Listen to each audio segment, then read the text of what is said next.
Fala, povo bonito por dentro! Graça, paz, saúde e bondade da parte de Jesus Cristo para vocês. Tudo bom com vocês?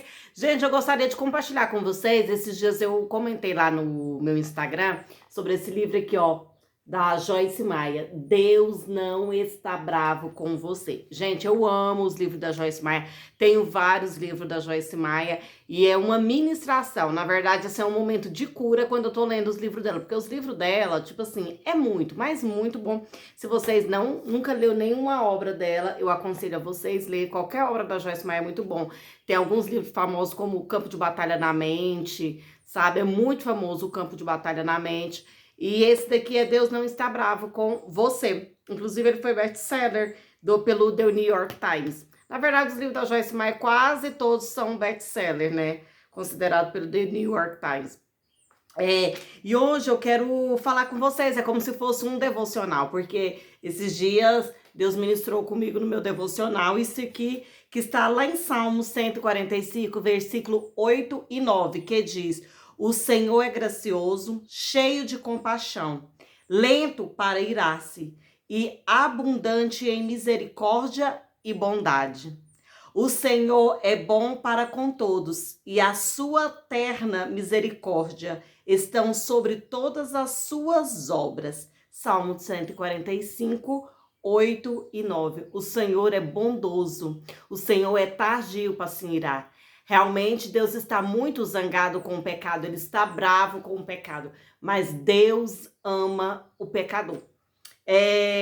Aqui nesse livro, da página 150, a Joyce Meyer conta a história de Matthew. Eu acho que é assim que se pronuncia. Se fosse aqui no Brasil, seria Mateus.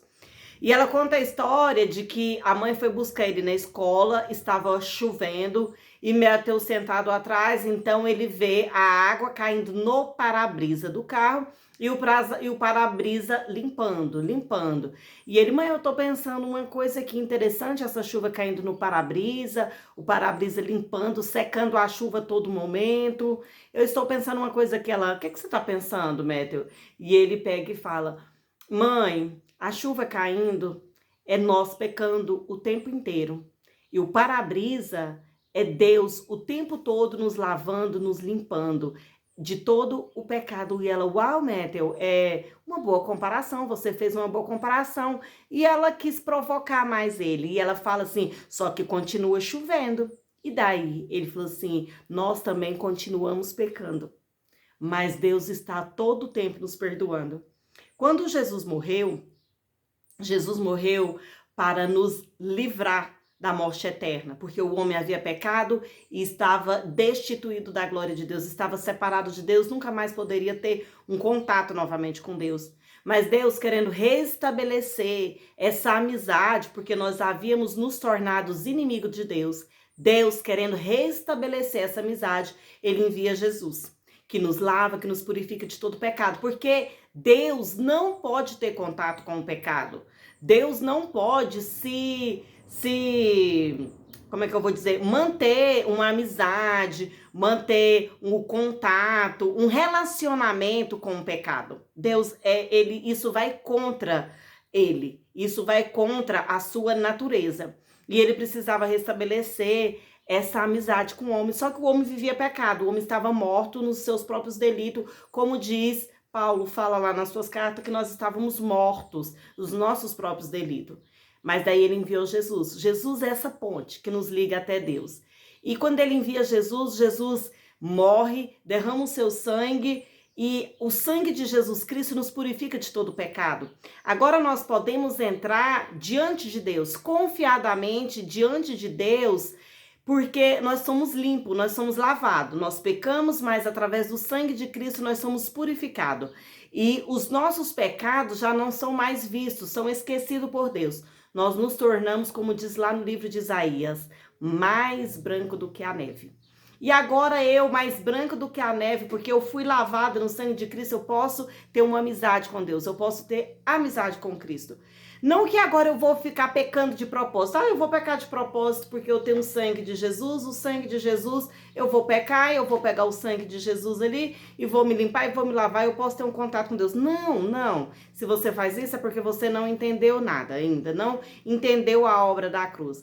Mas quando eu peco, sem ser deliberadamente, sem ser por querer, foi um escorregão, eu reconheço, eu tomo a graça, o favor de Jesus e eu, Senhor, quero te agradecer pelo sangue de Cristo, eu tomo o sangue de Cristo, me perdoa, me limpa, me lava, obrigada pelo teu perdão, obrigado porque eu tenho o sangue de Cristo, agora eu posso entrar confiadamente diante de Jesus. Né? O apóstolo Paulo fala lá no livro de Hebreus que nós podemos entrar ousadamente na presença de Deus. Gente, entrar ousadamente, né? Uma palavra assim muito forte. Então você não precisa entrar ali toda com medo. Não, você pode entrar ousadamente na presença de Deus. E como nós aplacamos como nós aplacamos a ira de Deus, porque Deus está irado com o pecado, mas Deus não está irado com você. Deus não ira, foi a porta que bateu.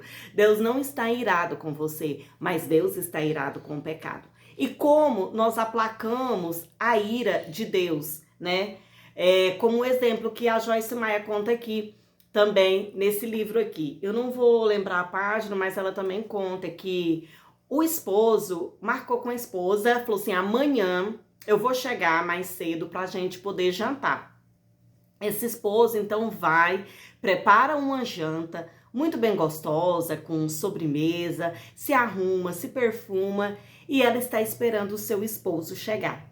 Só que esse esposo não chega porque acontece um imprevisto no seu trabalho, ele fica preso no seu trabalho, ele não consegue avisar esse esposo, eu não sei porquê, mas ele não consegue avisar, talvez a bateria do seu celular acabou, ele não consegue entrar em contato com essa esposa e avisar essa esposa que vai demorar para o jantar.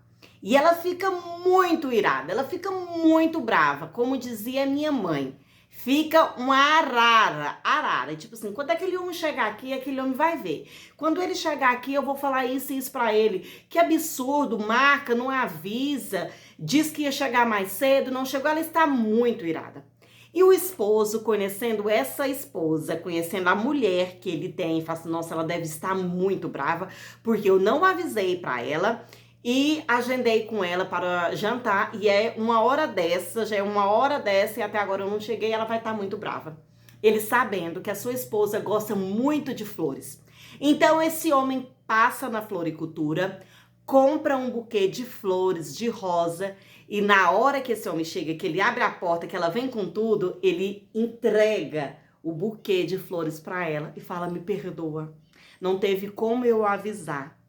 Eu não tive jeito de avisar, eu fiquei presa no meu trabalho, mas por favor, me perdoa. E ele dá aquele buquê de flores para essa esposa. Imediatamente, a ira dela, a raiva dela é aplacada. Porque ela fica muito feliz em receber aquele buquê de rosa. Aquela ira, aquela raiva, ela já nem se lembra mais, já até esqueceu. Então, os dois podem jantar e ela fica muito feliz. Desse jeito, somos nós. Nós, quando chegamos perante Deus, talvez você, eu, peca, é algo que a gente faz que nós não queríamos fazer, porque às vezes o pecado é muito mais forte do que nós. O apóstolo Paulo fala, olha, o bem que eu quero fazer, esse eu não faço. Mas o pecado que eu não quero está sempre à minha porta. E quando nós pecamos, nós nos arrependemos, falamos assim, nossa, para que eu fiz isso? Para que eu fui fazer isso? E eu preciso me encontrar com Deus. Eu preciso ir me encontrar com Ele. Eu preciso ter um relacionamento com Ele. Não dá para mim fugir dele. Não tem como eu fugir dele. Porque Ele é o meu Salvador, Ele é o meu Deus, Ele é o meu Senhor, Ele é o meu provedor, Ele é o meu tudo. Como que eu vou abrir mão do meu tudo? Eu preciso me encontrar com Deus. Mas Deus está irado com o pecado.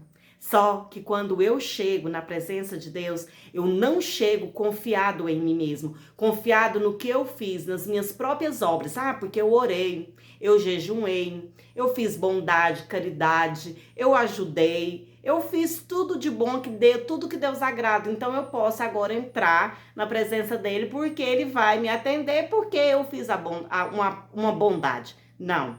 Agora, como eu pequei, eu vou fazer o quê? Eu vou aplacar a ira de Deus com um buquê. Que buquê que é esse? O sangue de Cristo. Quando eu chego na presença de Cristo, eu entro confiadamente no sangue de Jesus. E daí, quando eu apresento-me a Deus, eu me apresento com um buquê do sangue de Cristo. Agora eu posso entrar ousadamente e confiadamente, sabendo que Deus não está irado comigo, Ele não está bravo comigo, porque agora Ele não enxerga o meu eu, Ele enxerga Jesus em mim. A palavra de Deus diz que nós fomos misturados, amalgamados. Esse dias o Espírito Santo falou comigo com essa palavra, amalgamado. Eu levantei cedo para poder ir para o culto, eu me arrumar para poder ir para o culto. Eu levantei primeiro do que todo mundo, né? Porque mulher demanda mais tempo se arrumando. Eu levantei para poder arrumar o meu cabelo. Aí veio essa voz na minha mente, amalgamado. Amalgamado. E eu sei que amalgamado é a gente ser misturado, né? A gente foi misturado com Cristo, nós somos amalgamados. Mas eu nunca tinha parado para poder ir lá ver o que significava amalgamado. Porque quando eu era criança, eu ouvia, você foi amalgamado com Jesus, você foi amalgamado com Cristo. E daí, beleza, eu estou arrumando essa palavra. Depois eu vou conferir o que é isso, amalgamado. Aí eu estou lá no culto, já chegamos no culto, e na hora da palavra veio a palavra de novo. O Espírito Santo soprou essa palavra no meu ouvido, amalgamado. Porque quando eu chegar lá em casa, eu vou olhar o significado dessa palavra. E eu fui pesquisar essa palavra, amalgamado. E o amalgamado é muito usado, eu não vou lembrar agora, mas é no ferro, essas coisas assim, sabe? De extração de ferro. Então, para poder fundir o ferro, é necessário do mercúrio. E daí quando você mistura o mercúrio ao ferro, você amalga os dois. Então ele fica unido, ele fica fundido com o ferro. O mercúrio com o ferro, ele é fundido. E não tem como mais separar. Não tem jeito de separar. Aí as pessoas, eu arrependi, eu não quero mais. Separa o mercúrio do ferro. Não tem como. Assim fomos nós. Nós somos amalgamados com Cristo. Nós somos fundidos com Cristo. Outro exemplo que a gente usa muito em quebra-gelo com criança é pegar, misturar água com suco. Mas um exemplo também prático é o leite com café. Mistura o leite com o café. Fala, nossa, não era para ter misturado leite com café. Não, separa aí o leite do café. Não tem como. Não tem como separar o leite do café. Então, quando você foi amalgamado, você foi misturado a Cristo, quando você entra na presença de Deus, Deus não vê você. Deus vê Jesus em você. E o sangue de Cristo aplaca a ira de Deus. Jesus aplaca a ira de Deus, porque agora Deus não tem mais contato com o pecado, Ele tem contato com você e com Jesus, você foi misturado com Cristo. Que essa palavra possa falar em seu coração e que Jesus possa estar te abençoando e até o próximo vídeo, povo bonito por dentro.